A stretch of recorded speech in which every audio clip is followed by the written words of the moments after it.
You're probably watching this video on a computer screen. Might be an iPad, a desktop, or even your phone, all of which are probably connected to the internet. These devices seem to be magic, displaying videos of cats or ordering products seemingly out of thin air. In reality, almost every single service we see and use today are backed up by underwater fiber optic submarine cables. Data, stored in large server farms across the world, is sent at light speeds over 1.4 million kilometers of underwater cables all around the globe, connecting everyone's devices. On average, 2.5 exabytes of information are sent each day. The submarine cable network was a turning point in communication, as for the first time, the world was linked together by infrastructure that allowed for quick and easy information exchange, which revolutionized the way we communicate, trade, and work together as a species.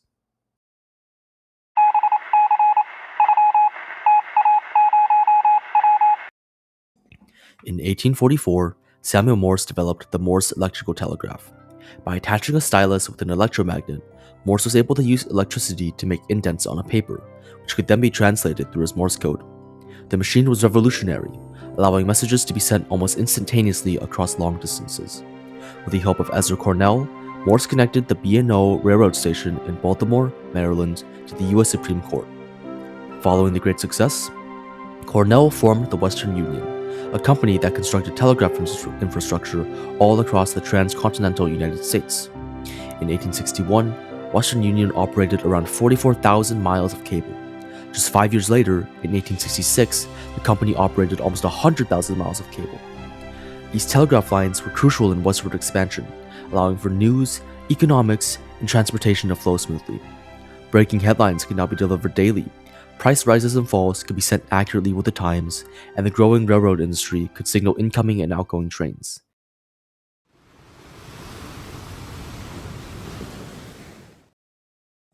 Following the success of Morse, Cyrus West Field was inspired to attempt an underwater cable, one that spanned the entire Atlantic Ocean, and eventually the world. Founding the Atlantic Telegraph Company, Field approached both governments asking for funding and ships. In return, he received the HMS Agamemnon and the USS Niagara, as well as over $1,400 a year. With this, in 1857, both ships set off from Ballycarbery Castle in Ireland. Just 2 months into the expedition, they were forced to turn around and try again. Unexpected issues, such as losing 300 miles of cable due to the warships not being designed to hold long spools of wiring, as well as harsh weather conditions, forced them to try again. In 1858 this time, the ships began. With the same harsh conditions, they battered on. Cable reels would tip over on the ocean. Compartments in the ship would flood. Even 25 men were injured in the laying of the cable, yet they continued. On August 5th, the Agamemnon touched down in Newfoundland, and then first transatlantic cable was born. On August 10th, Queen Victoria sent over the first message across the line. The 98-letter message, wishing good fortune and prosperity to the United States, took over 16 hours to send. While this may seem long, this was infinitely faster than taking a boat over 21 days to deliver mail. Celebrations rang out across the street in New York as fireworks lit up the night sky. This success, however, would not last forever. The poorly designed cable couldn't survive the extreme depths of the underwater, and the thin copper wires eventually deteriorated and rusted into disrepair. The first cable only lasted around 2 months, yet despite the long travel times and strenuous conditions, managed to transmit 738 messages before failing. After the failure of the first cable, the public generally lost interest, but listed into Turf Field. With some help from Thomas Brassey and John Pender, he raised enough money to attempt a second voyage. By this point, many of their cables had been submerged in the Mediterranean and the Red Sea. This experience would help Field design his new cable. With 7 twisted strands of pure copper weighing over 300 pounds per nautical mile, coated with rubber, this new cable was designed to outlast the extreme conditions at the bottom of the ocean. For the project, Field hired Sir James Anderson and his ship, the SS Great Eastern, with a massive iron hull specially designed to hold 3 large spools of telegraph cables. The ship set off on the 15th of July, 1865.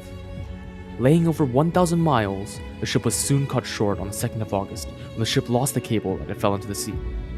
With the Great Eastern returning to England, however, Field was not done. With the remaining 2 spools, he got more funding and once again set out with the Great Eastern.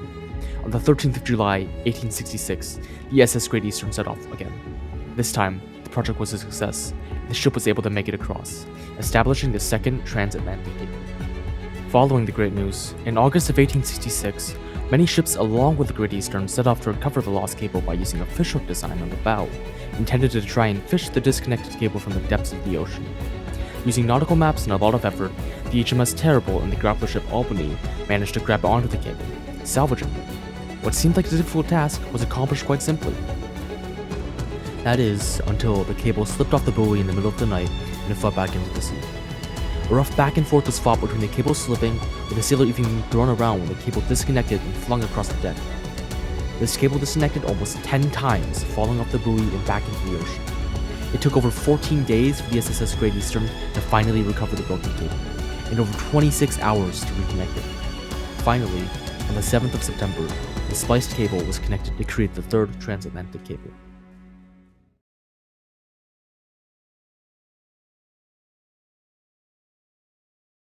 With the success of the transatlantic cable, more and more submarine telegraph cable projects began. At its core was Britain, having both the supply of money to construct, lay, and maintain these cables, as well as the demand of communicating with faraway colonies to fuel the cable industry. These two aspects led to Britain dominating the submarine telegraph cables from the late 1850s up to the early 1900s. Dozens of companies sprung up, creating longer and faster telegraph cables. In 1870, the Indo-European Telegraph Company established a line from Britain to India, spanning over 3 continents and crossing the Black Sea. In 1872, a Siberian telegraph cable was spliced to a China-Japan line, connecting Europe to Asia. Afterwards, in 1876, a project known as the Extension took the Asian lines and connected them to Australia, linking Europe, Asia, and Australia all together. All in all, over 600 new cables were built, laid, and maintained by all different countries from 1850 to 1912. By the end of the 1880s, the entire world was linked together by telegraph cables, allowing for even the most remote countries to communicate with one another. The effects of the cable were apparent from the start. Prior to the telegraph, most countries would use either physical couriers or semaphore tower chains, long chains of towers with flags that would indicate a letter through flag positions one by one. The development of the telegraph meant that these old systems were rendered obsolete and allowed for faster-paced communication. For example, the 21-day trip across the Atlantic Ocean, which was reduced to 10 with steam travel, paled in comparison to the 40 letters a minute of telegraph cables. The telegraph also meant that information around economics allowed for volatile industries to calm down and eventually grow.